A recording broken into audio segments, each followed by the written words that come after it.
Në mungesë të ministrit në detyrë të punëve të brendshme Xhelal Sfeshla dhe të deputetëve të vetëvendosjes Sali Zyba dhe Fitore Pacolli, ka dështuar që të mbahet seanca e së martës në gjykatën themelore në Prishtinë, në rastin ku ata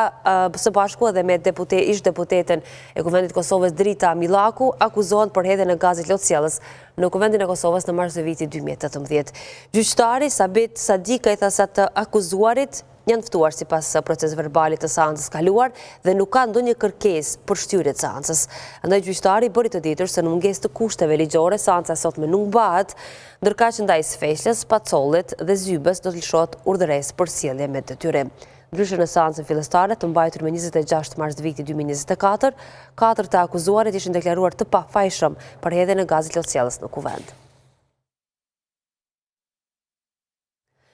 Para trupi gjykues do të paraqitet edhe një i dyshuar për vrasjen e